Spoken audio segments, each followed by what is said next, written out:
അയ്യോ അയ്യോ sorry sorry. അല്ല ഞാനില്ല, എനിക്കൊന്നും പറയാനില്ല. വൈൻഡപ്പ് ചെയ്തോ. അപ്പോൾ ക്ലീ നസ്രിയെ തിരിഞ്ഞു നോക്കിയെന്ന് പറഞ്ഞ ഏറ്റവും പുതിയ സിനിമയുടെ വ്യത്യസ്തമാർന്ന പേരുള്ള ഈ സിനിമയുടെ വിശേഷങ്ങളാണ് നമ്മൾ കണ്ടത് കേട്ടത്. അയ്യോ അയ്യോ സോറി സോറി. അല്ല ഞാനില്ല, എനിക്കൊന്നും പറയാനില്ല. വൈൻഡപ്പ് ചെയ്തോ. അല്ല നിങ്ങളെ കുറെ നേരം സംസാരിച്ചോണ്ടിരിക്കുന്നോണ്ട് ഞാൻ നിങ്ങളുടെ വിശേഷം കേട്ടൊരു ഫീല് വന്നു. എനിക്ക് ആദ്യം വന്നപ്പോഴേ ഞാൻ ശ്രദ്ധിച്ചു തനിക്ക് നമ്മളൊക്കെ എന്തെങ്കിലും ചോദിക്കാൻ ഒരു മടി ഇല്ലേ.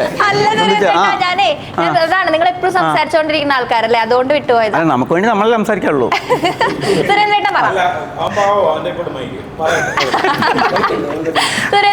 സുരേന്ദ്രേട്ട ഈ സ്ക്രിപ്റ്റിങ്ങിലൊക്കെ ഉണ്ടായിരുന്നല്ലോ, അപ്പോ സ്വന്തമായിട്ട് ഈ റോള് ഉണ്ടാക്കിയെടുത്തതാണോ? ഞാന് അവസരം ചോദിച്ചു, തരില്ല എന്ന് പറഞ്ഞപ്പോൾ ഞാൻ പറഞ്ഞു ഞാൻ സ്ക്രിപ്റ്റ് ചെയ്ത് തരാന്ന് തോന്നുന്നു. എന്നോടാണോ കളി? ബാക്കി ആരുമില്ല. ക്യാരക്ടറിൻ്റെ അതിന് വേണ്ടിയിട്ട് കുര്യൻ എന്ന് പറഞ്ഞൊരു കഥാപാത്രമാണ്. അപ്പോൾ ആ കുര്യന് വേണ്ടിയിട്ടുള്ള ഇങ്ങനെ മോൾഡ് ചെയ്ത് പോയിക്കൊണ്ടിരിക്കുകയാണത്. അപ്പോഴേ പിടികിട്ടി ഇത് എവിടേക്കാണ് പോണത്. കാരണം എൻ്റെ കുട്ടി നമ്മൾ ഒരുപാട് ഞങ്ങൾ ഫ്രണ്ട്സാണ്. ഒരുപാട് സ്ക്രിപ്റ്റിൽ പല എൻ്റെ കഴിഞ്ഞ പ്രൊജക്റ്റുകളിലായാലും ഇനി അപ്കമിങ് പ്രൊജക്റ്റുകളിലായാലും അറിയാം അവന്റെ പോക്ക് എങ്ങോട്ടാണെന്ന് മനസ്സിലായി. പിന്നെ നമ്മൾ നേരത്തെ കൂട്ടി ഞാൻ എൻ്റെ മൈൻഡിൽ ഇങ്ങനെ ഞാനും ഗൗതം ഇടയ്ക്കിടയ്ക്ക് ഇങ്ങനെ പറയും, അതാ കഥാപാത്രം വേറെ പോണ്ട, അതങ്ങനെ തന്നെ ആയിക്കോട്ടെ, പൊക്കോട്ടെ, പുള്ളി ഇമ്പ്രൂവൈസ് ചെയ്തോട്ടെ, നമുക്ക് നല്ലതാണല്ലോ അല്ലേ സനോറേ? എത്ര ഇമ്പ്രൂവൈസ് ചെയ്താലും ഓവറോൾ ആ സിനിമയ്ക്കാണല്ലോ അതിന്റെ ഗുണം. അതുകൊണ്ട് ഇഷ്ടംപോലെ ആയിക്കോട്ടെ എന്ന് പറഞ്ഞല്ലേ. ഈ സിനിമയില് എല്ലാ ക്യാരക്ടേഴ്സും ഇപ്പൊ നോക്കി നോക്കും, എല്ലാവർക്കും അവരുടേതായിട്ടുള്ള ഒരു ഐഡന്റിറ്റി, എല്ലാവരും വ്യത്യാസമായിട്ടുള്ള, എല്ലാവരും നാച്ചുറലായിട്ട് ചെയ്തിട്ടുണ്ട്. ഞാനിപ്പോൾ ഡബ്ബിങ്ങിൽ കുറേ കണ്ടു, സിനിമ കുറേ കണ്ടു, ഫുൾ കണ്ടിട്ടില്ല, കാണാൻ പറ്റിയിട്ടില്ല. അപ്പോൾ ഞാൻ മനസ്സിലാക്കിയ ഒരു സിനിമ ഒരു ഇത്രയും നാച്ചുറലായിട്ടുള്ളൊരു സിനിമ, ഓരോരുത്തരും നന്നായിട്ട് അഭിനയിച്ചിട്ടുണ്ട്, കഥയും നല്ല കഥയാണ്, എല്ലാം നല്ലതാണ്. തീർച്ചയായിട്ടും എനിക്കൊരു നല്ല പ്രതീക്ഷയുണ്ട് ഈ സിനിമ. എനിക്കല്ലേ ഇല്ലേ? 100%. ശങ്കരേട്ട മുഴുവൻ കണ്ട് അതെനിക്ക് മുഴുവൻ പറ്റിയിട്ടില്ല. ഞങ്ങൾ യു കെയിൽ കുടുങ്ങിപ്പോയില്ലേ. അതല്ല ബാക്കിയുള്ള ഫൈനൽ പോർഷൻ എത്തിയപ്പോഴേക്കും ഇവിടെ എത്താൻ ലേറ്റായല്ലോ. അത് ആ പ്രതീക്ഷ ഒരിക്കലും കുറയ്ക്കേണ്ട കാര്യമില്ല. കാരണം ഈ സിനിമയിൽ ഒരു ഡിഫറെൻ്റായിട്ട് തന്നെ ആ ഏരിയ മൊത്തം വന്നിട്ടുണ്ട്. നമ്മുടെ മ്യൂസിക് പ്രശാന്താണ് മ്യൂസിക് ചെയ്തിരിക്കുന്നത്. 3 പാട്ടുണ്ട്.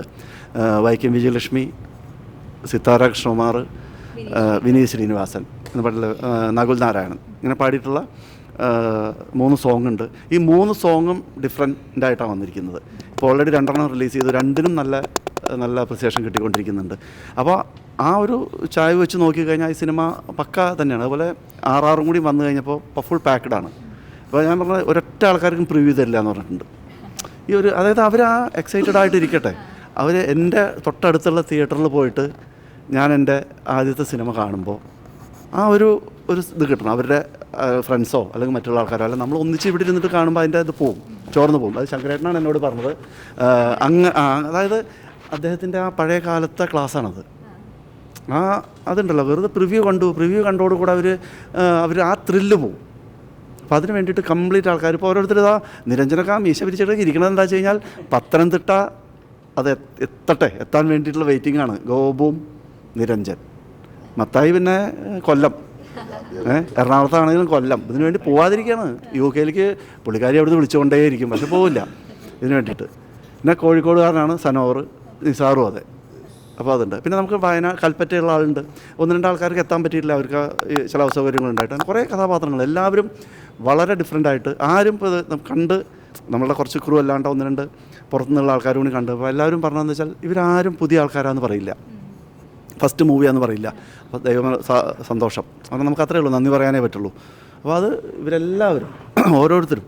അപ്പോൾ അതിൽ ഹ്യൂമർ പാക്കായിട്ട് കൊണ്ടുപോകുന്നത് നിസാർ, കൃഷ്ണനുണ്ണി, സുരേന്ദ്രൻ എന്നാൽ ബാക്കിയുള്ള ആൾക്കാർ മറ്റേ റക്കീബ്, അങ്ങനെ എല്ലാവർക്കും അത് അവരുടേതായിട്ടുള്ള ഹ്യൂമറിൻ്റെ പോർഷൻ ഇങ്ങനെ ഇതായിട്ട് നിൽക്കുന്നുണ്ട്. അങ്ങനെ ഒരു ബ്ലെൻഡ് ചെയ്തിട്ടാണ് മൊത്തം ഇതുള്ളത്. അതാണ് ഇതിലൊരു ക്രൗഡ് സീക്വൻസ് എന്ന് പറഞ്ഞാൽ പുറത്തുനിന്ന് ഇങ്ങനെ കുറേ ഒരു എന്താ റോഡിലൂടെ പോകുന്ന കുറേ ക്രൗഡ് വന്ന് അങ്ങനത്തെ സാധനം. അതുകൊണ്ട് വെയിറ്റ് ചെയ്യണം. ആ ഒരു റിലീസ് ഡേറ്റിനായിട്ട് വെയിറ്റ് ചെയ്തിരിക്കല്ലേ എല്ലാവരും.